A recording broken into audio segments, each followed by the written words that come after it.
All right, today I'm answering every single question that you have had on the sugar diet. I'm going to be covering all the beginner information you need to know, all the troubleshooting should you run into any issues, as well as advanced tactics and strategies for you to lose fat faster while following this type of protocol. With that, I'll continually update this video, and you should save this one because at any time new information comes around, I'll put it in the pinned comment down below. With that, I want to get right into the video, and first off by introducing myself. My name is Nick Rideout. I'm a health coach helping people to lose fat, build muscle, and double their energy levels. But I've also been right where you are. In my journey to lose over 100 pounds, I had to try a ton of different diets and try a ton of different methods for me to lose my weight and overall solve health issues that were giving me issues when I did lose that weight.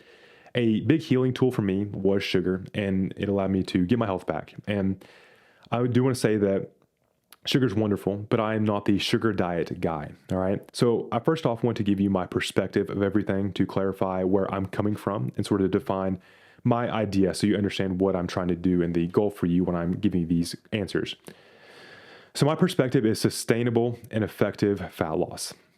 I don't want to diet you down and, start to give you health issues as a result. I want you to lose fat in the most effective way possible, in the fastest way possible, but not give you issues.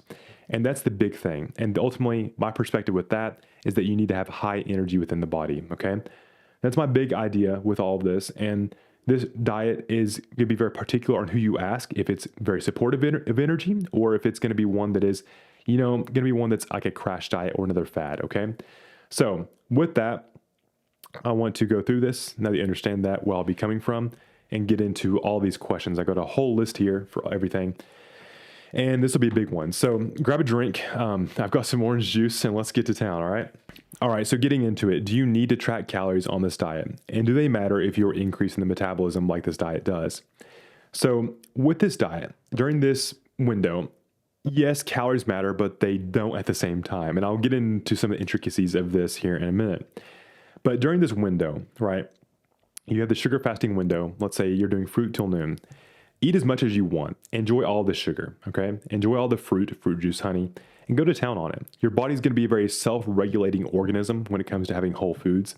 And as a side effect, by giving yourself the adequate fuel source, the main fuel source of the body that is high energy, you're going to move more, you're going to increase metabolism, and you're naturally going to have a higher energy out while at the same time you have less energy in because fruit juice is very low calorie and low calorie density compared to fats. So do they matter, calories? Yes, they do matter, but they're not going to be the main leverage piece of this diet compared to like tracking calories in a traditional sense. This diet's very powerful for making it feel very unrestrictive. And you think about dieting, where people have problems is that you get low energy or you get hungry. And this sort of like ties in and realizes that you're not going to get super tired because you're on sugar all day.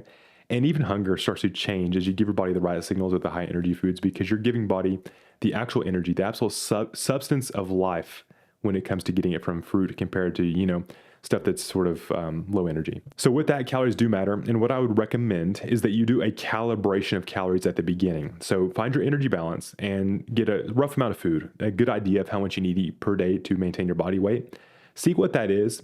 Then you sort of like let go of the calories. You like ditch the calorie calculator and you let go of MyFitnessPal. At that time, you'll naturally find that you have days where you're eating less or some days where you're eating more. But if you have an intention of your weight goal or like you have an idea of what you want to look like, then your body will naturally get you there. The body is very intelligent to accomplish missions in that sense. So the next thing is how much protein do you need to eat?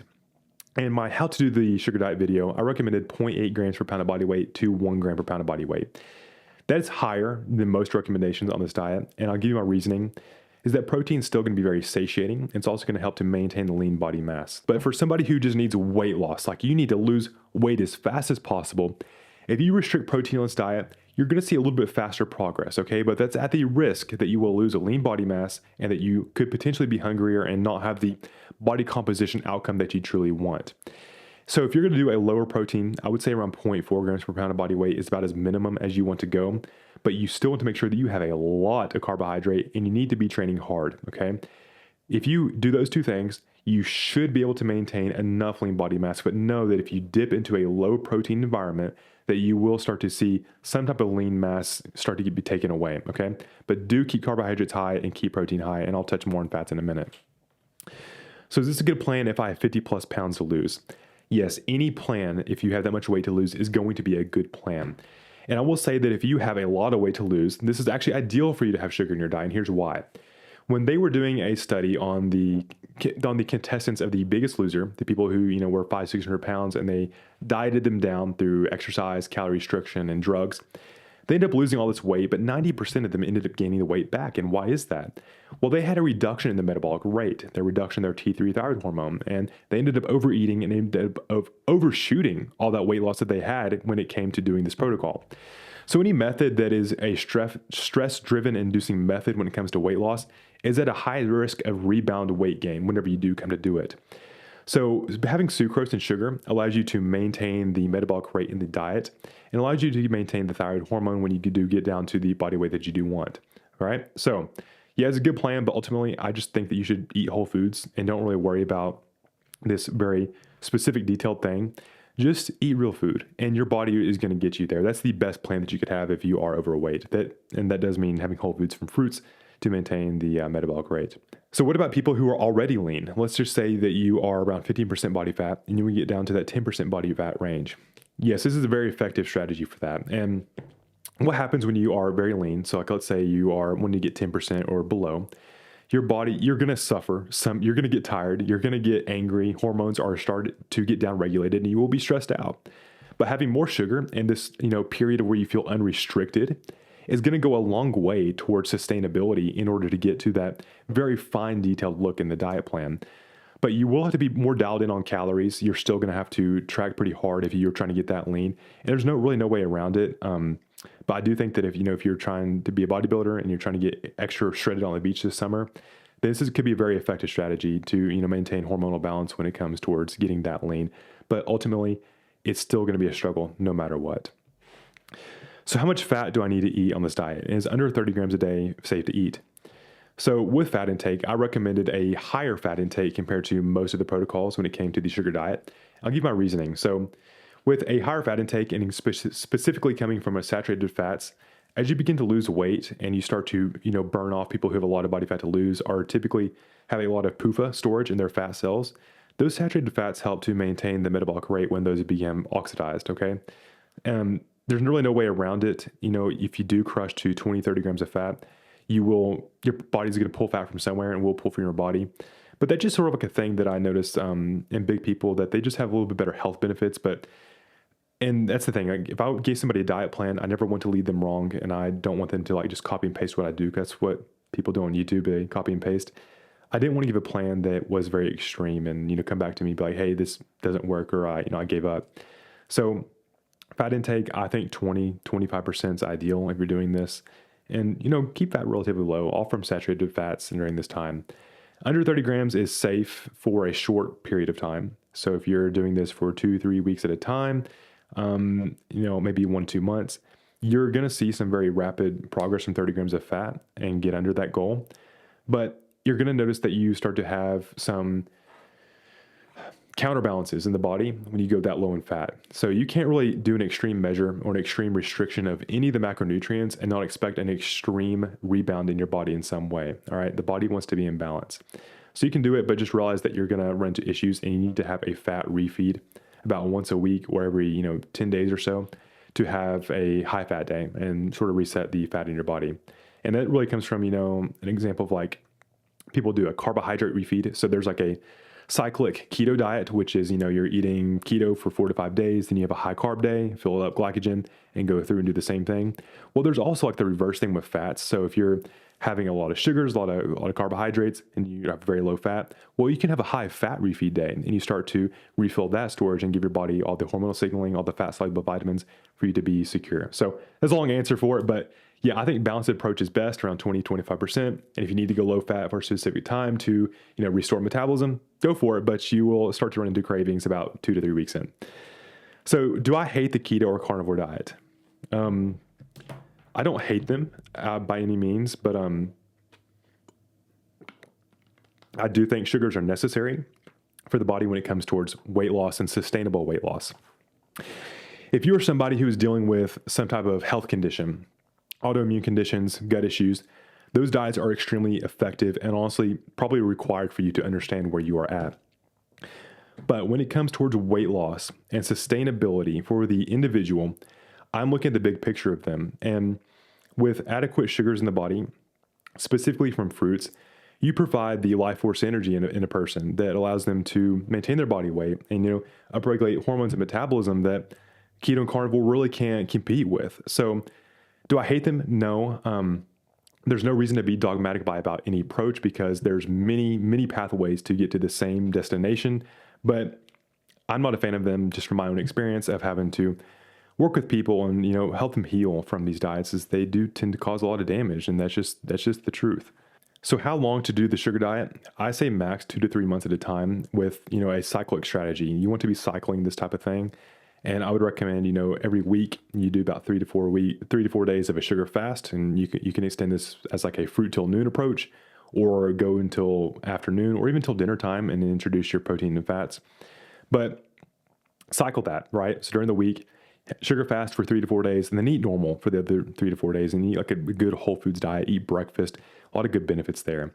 But as you begin to do this, just like any other dieting approach, 12 to 16 weeks at a time, take some time off. You get off of it, start to reset psychologically, as that's the biggest thing, is how you feel about everything will be a greater indication of your ultimate progress. And taking a week off after, that period of time will help to reset all those signals and put your body back into coherence. So I've been really overexcited and buzzing in the morning on the sugar fast. What do I need to do? And is there anything I can take to stop this? So whenever you're like overexcited or buzzing in the sugar fast in the morning, it's like your body having a very high stimulant. Like, so sugar releases a lot of dopamine. It's going to stimulate the metabolism and overall be just a powerful mood booster. Okay. So you're going to want to do things. You're going to want to get up and get moving. You want to go sprint. You want to go run. You want to go work. At that time, if you're very manic on it, a thing that I learned from Thermobolic on X, recommend following that guy, he's great. He recommended, because he had the same issue, is that you could use coconut oil during this coconut fast time and sugar fast time. And coconut oil, the way that it's metabolized, it's not like a normal fat. So it's going to act more like a carbohydrate in your body. And it's going to allow you to sort of calm down that, manic feeling from pure sugar alone. In addition, if you still want the main benefits of FGF21 and all the, like extreme protocol, then have sugar only. But you can bend the rules a little bit and do some like fat-free Greek yogurt, fat-free cottage cheese, and give yourself a little bit of protein to sort of sustain this. Or if you want some milk or something, I think you can totally do that. But that's just some of those things that you want to watch out for. If you feel like that manic, like crazy feeling on sugar, then you do want to have some protein fats in order to slow the release of that sugar into your system. Is it appropriate to equate high fructose corn syrup to sucrose? Yes and no. In the calorie sense, it's going to be pretty much identical. But in the breakdown of the body, if you think about it, sucrose is bound together 50-50 with glucose and fructose. High fructose corn syrup is free, and it's not necessarily an even ratio. When you look at the metabolic breakdown of the body, there is a difference in them, and there's going to be some slight changes and subtle changes within the body. So you can't really equate them equally when it comes towards the full breakdown of the body and the bigger picture of everything.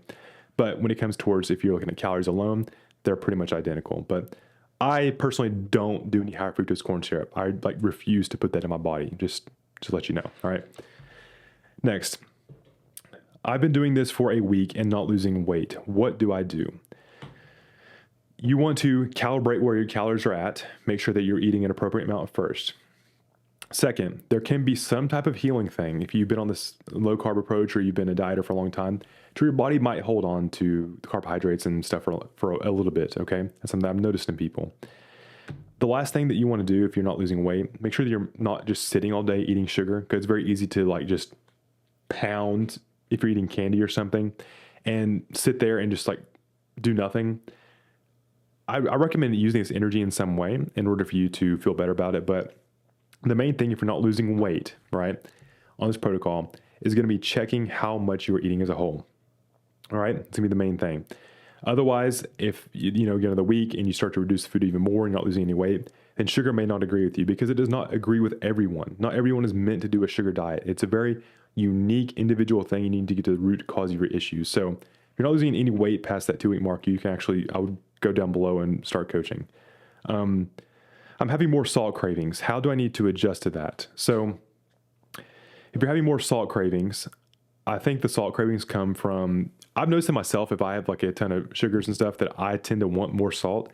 I think it has to do with the electrolyte ratio of potassium and sodium, and you need to have adequate sodium for your body to end up being fine, right? So it's very important for you to have it. It's like a salt, calcium, and fructose are some of those powerful stimulators of the metabolic rate. For the salt cravings, I would make sure to either have a pinch of salt in the morning, or what I do is I always have a starch meal at the end of the night. So I have rice or potato, and I salt the living crap out of it, okay? And that really helps me for adherence. Starches are like so comforting. I'll get more into that in a minute. But yeah, that's what I do, is make sure I have a high salt starch meal at the end of the night. Is the sugar diet good for somebody to lose fat safely without lowering metabolism? Yes. But the main thing with metabolism when you're in a diet, sugar is going to be very helpful to an extent, but the main thing is going to be the overall calorie amount. So if you end up dropping too low for a long time, you will have adaptive thermogenesis come into place, regardless of your sugar intake, for keeping the metabolism high. Other ways to lose fat safely: don't go too low in your deficit in your metabolism, and ensure that you have a very balanced diet approach. I don't think any extreme is going to be beneficial towards optimizing metabolism. What are the best sugar sources and food sources on the sugar diet? So fruit juice, raw honey are the main ones that I recommend. I don't recommend candy, and that just comes from a health perspective. There's not a lot of like true energy in it, like, aside from calories, like the actual life force and flow of energy. There's not as much in candy. There's actually none compared to fruit. If you think about fruit, it's very charged with prana, with chi. And Paramahansa Yogananda, he stated that for somebody to eat a whole diet, like a sattvic diet, that fruits are going to be the most spiritually conducive for somebody to eat. And I agree with that. So fruit sources, I think oranges they're my preferred ones. I love oranges, apples, grapes, mangoes, pineapple. I enjoy those. And if you do a fruit juice, do be careful on the amount of calories, because it's very easy to, overdo it. Like, back in the Ray Peat community, in the Ray Peat days, people, see this diet from Ray Peat. It's always not his diet, but he recommended milk and orange juice, and people ended up, getting orange juice and literally drinking themselves and making themselves diabetic and gaining weight on it and just gaining body fat. So calories still matter. Like, you can try and change your metabolism all you want, and yes, you can increase it, but there is a limit to what you can do. All right. But yeah, oranges are my preferred. Orange juice, if you're doing a beverage, is really going to be like the best source. Stan Efferding also talks about cranberry juice on the vertical diet. I think that would be another powerful source of fruit juice when it comes towards the sugar diet. Is this safe for women going through women's hormonal changes, such as menopause or perimenopause? So think about what's going on in menopause, ladies. So about 41 to 55, your body is starting to reduce estrogen and progesterone, which further increases cortisol and starts to affect GABA function. So sugar helps to balance all of those things out. If you have sugar, you increase the conversion of T3, vitamin A, and cholesterol into the steroid hormones. And with sugar also lowering cortisol, you start to push more of that conversion pathway into progesterone. As you have more progesterone, you start to balance out GABA function, you become less stressed, and you start to not overeat anymore. And that's going to be a big thing to manage. But ultimately, is it safe with this diet for someone with women in menopause, knowing all these things? I think strategically, for a short period of time, yes, you can do it. But ultimately, ladies, if you're in that situation, you need to have a very balanced nutritional approach. Like, you don't need to do any extremes. I'm thinking you need to be like dialed in, eat a few good meals a day, have all protein, fats, carbohydrates, and focus on, doing the right things when it comes towards that time in menopause, because it's very difficult. And the ladies I work with, I tell them that the fundamentals never change. You still need to make sure that you're eating the right amount of food. You need to be in a calorie deficit to lose that body weight. But also, you need to increase your protein amount, and you need to be strength training and be able to manage your stress levels, and realize that if you do those things, you're going to get the body that you want. And it may take longer, and it's going to take more work, but the fundamentals are going to be the same. So there are many ways to manipulate this and be able to manipulate hormones to make it better through nutrition. And that would be a good thing to consider when it comes towards, is this safe or not? So yeah, look at it that way. Is calories in and calories out really the only thing that matters on the sugar diet? Yes and no. So on the sugar diet, you got to think about a few different things here. One, you're still going to be bound by the energy calorie equation. Like, you're still going to need to have more energy to come in and gain weight, or more energy out to lose weight. But let's differentiate something here between weight loss and fat loss. Weight loss can happen at any point. You can just eat Twinkies all day and lose body weight, right? No doubt about that.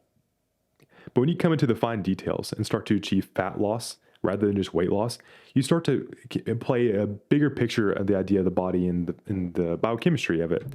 If you start to have cellular energy in the right place, you start to upregulate hormones, there's like androgens, testosterone.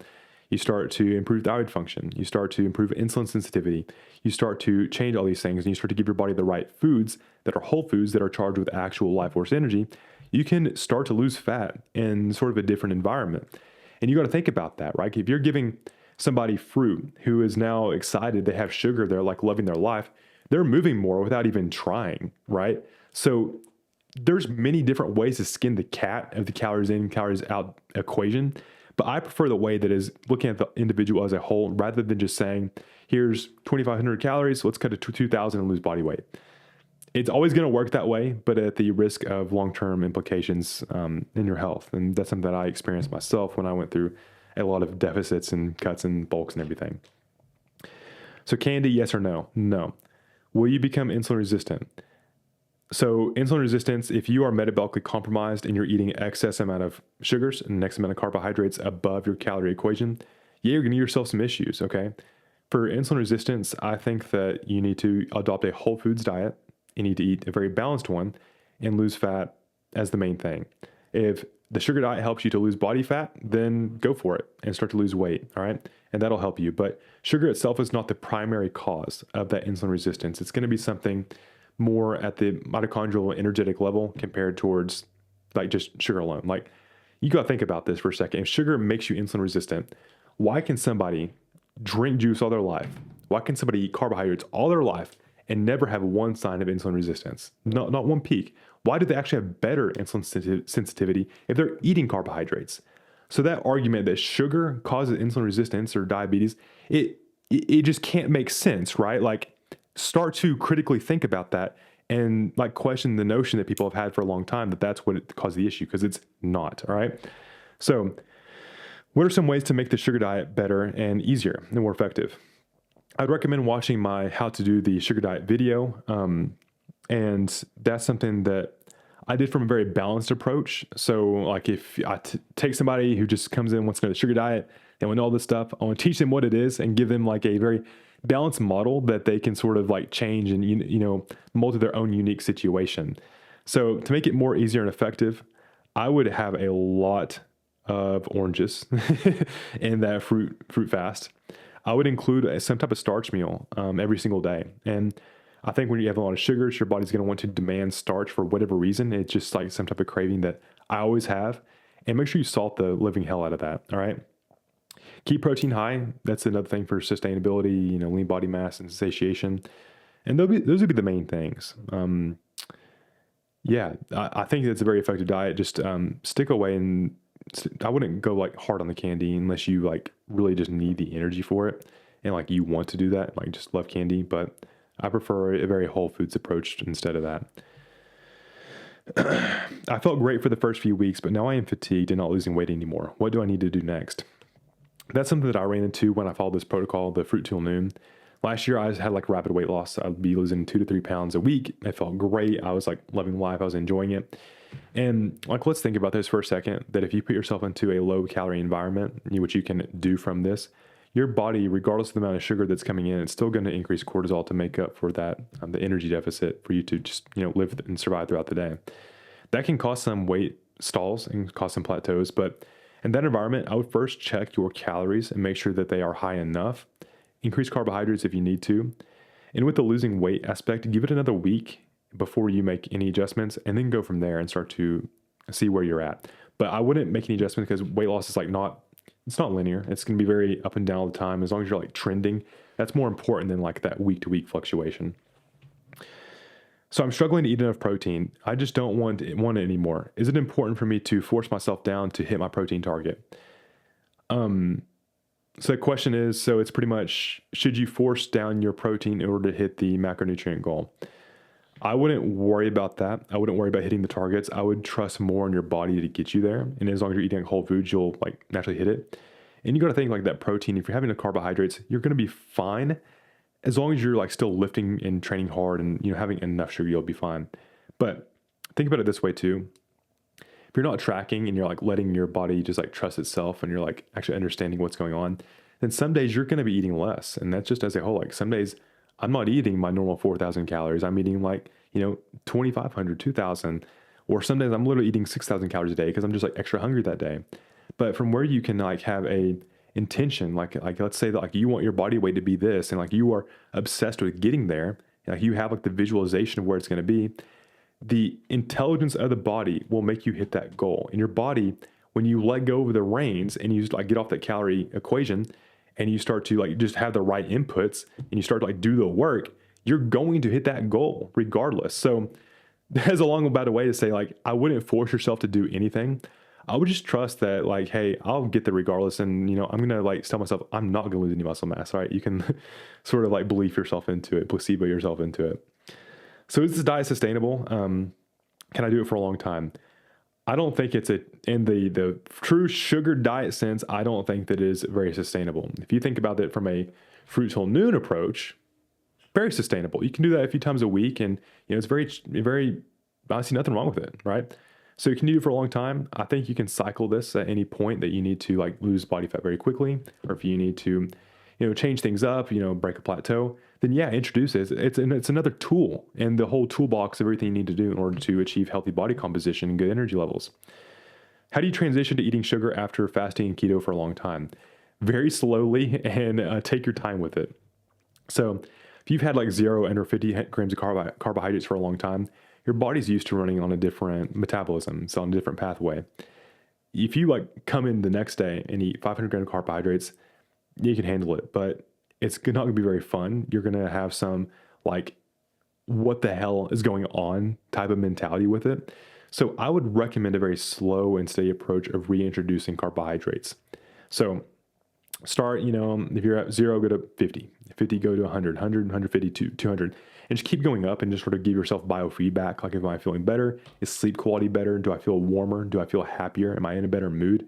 Those are all good indications that your carbohydrates are starting to pick up and you can handle more of them as it comes on. At the same time, though, like you're increasing carbohydrates, keep the fat coming down and you start to like just transition just to control like your total energy intake, but keep protein that same number so you can manipulate this. All right. How much exercise do you need to do on the sugar diet? I'd listen to your body. So have like, let me get around that. Like, if you'd never exercise, don't listen to your body because it's going to tell you to sit on the couch. But if you are on a plan right now and you are like lifting 3 to 4 days a week, you're feeling fine, do that. But also when you have more sugar, you're naturally going to want to just move more. You just want to literally do something all day. Like you're in the sugar fasting period, you just want to go freaking do stuff. All right. That's what sugar does. It gives you that good, pure fuel source for your body to get up and move. So at that point, when you want to get up and move, listen to your body at that time and go do something. All right. Be freaking crazy. What about coffee and caffeine? So coffee and caffeine, when you have adequate sugars, are going to be a very powerful stimulator of the metabolism when you have both of them.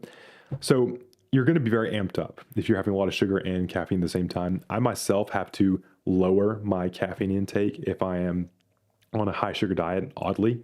But if I cycle things, so if I'm on a lower carb cycle period, testing things out, then I have to drink more caffeine to have that same benefit. And I'm starting to really understand something going on energetically about that. I'll bring that in another video, but with it, it's totally fine. There's nothing wrong with coffee and caffeine. Just know you may be very amped up. What about dried fruit? Dried fruit's a major go. Enjoy it. I'd be a better option than just pure candy alone. Oral health care. How do you take care of your teeth if you're on a high sugar diet? So this is something that is a big consideration for people. And I'm sort of a very obsessed about oral health and like teeth care. Like I got this pretty smile, out here. But anytime that I drink juice or if I have fruit and or sugar, I'm not letting it sit there for a long time in my mouth. Like I'm literally always having water and I like get it here. I swish like crazy and I make sure that I like rinse my mouth fully and spit it out. I also never go to bed with any sugar in my mouth, right? I always get rid of it. And I brush my teeth 2 to 3 times a day. So I'm always like making sure it's very clean and always taking care of it. And I also want to urge the fact like bacteria and overall growth in the oral that sense is going to be very important for maintaining your oral hygiene.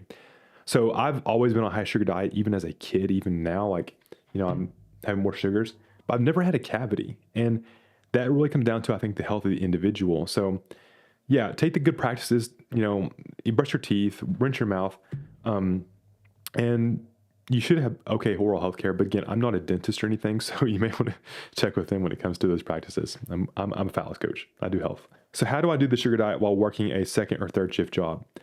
For this one, I think you should just, like, for the moment you wake up, give yourself that 6 to 8 hour period, just eat, your sugars, then eat your normal meals. There's really not much you can do about that. It's hard. But for you, if you want better results and stuff, and in that second and third shift job, you want to look at other factors, for like circadian rhythm and sleep quality when it comes towards fat loss.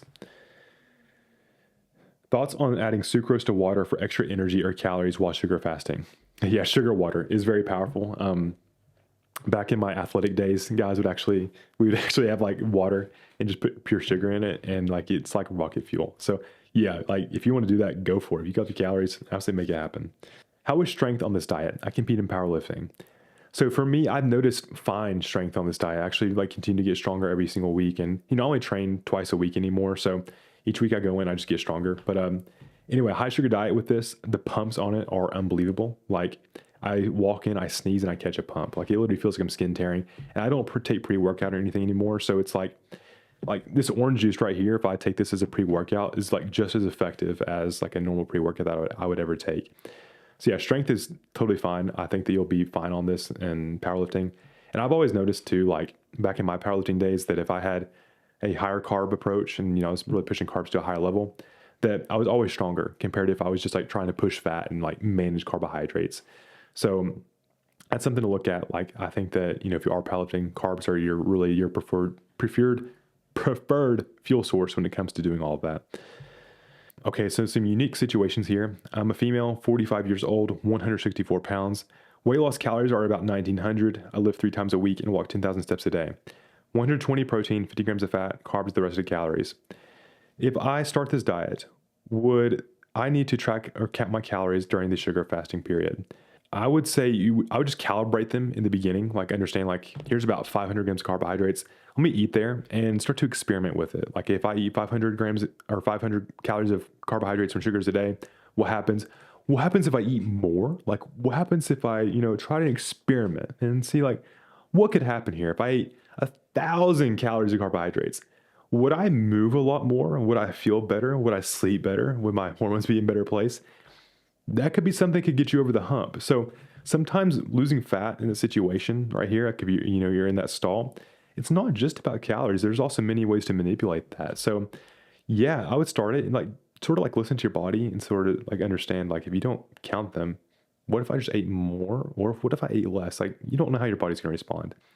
So yeah, try it out, give it an experiment. Don't track it and just give yourself 2 weeks to see what happens. I've lost over 65 pounds from 355 to 289. I've done this through keto and the carnivore approach. Congratulations. Do you suggest fruit till noon or another variation of that? A big thing that I always teach people is that if you're in this environment where you're big, get lean, lose the weight by just eating whole foods first. I don't care the approach, the macronutrients, the profile. Lose the weight. When you lose the weight, then you can worry about the details to a higher level, right? I'm going to tell you in the beginning how to optimize it to like be good, but ultimately most of the benefits that you want is going to come from that weight loss alone. So regardless of diet, regardless of exercise you do, lose the body weight, all right? So with that, I would just continue to eat whole foods, continue to follow like your approach, but add in a little bit of berries or, a little bit of fruit just to give your body a little bit better energy in order for you to maintain this progress when you do continue to lose all of it.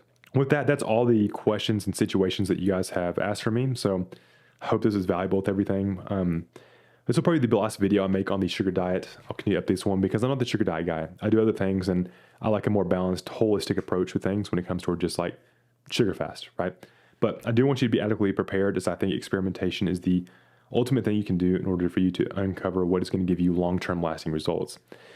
So let me leave you with a few different things. One, any type of diet that is new, anything that is revolutionary, anything that is going to change the game for you or like restrict things, it's got a lot of novelty in it in the beginning. And you're going to see a lot of progress through these type of methods, and you're going to be very bought in very quickly. You're going to get that quick win. You're going to feel very good about it. But no, and I fear that a lot of people who attempt this approach in the traditional sense without a more balanced approach and start to understand things to a higher level, that you'll see in about 6 to 8 weeks to 2 months, 3 months from now, people are going to give themselves a lot of issues by doing this stuff. So just know that if you ever go to extremes in any way, regardless of diet, whether you want to talk about fats, carbs, sugars, whatever, extremes, losing it is going to cause extreme issues in the end. All right. So continue to have a balanced approach with all this, and know that that belief is so powerful. Like if you believe sugar is going to be good for you, then it's going to be good for you. If you believe it's not, then it's not. All right. So ultimately, that's the main things that I've got for everybody. If you have any more questions, put them down below. And yeah, I do want to leave this video and say that I'm extremely grateful for all of you guys and all of your support today. And overall, crossing that 1,000 subscriber mark, from the bottom of my heart, I am very thankful for you, and I'll continue to put out these diets and continue to put out more quality content for you to, achieve your goals and be to that high energy state. With that, if you enjoyed this, go ahead and like and subscribe, and I'll see you in the next video.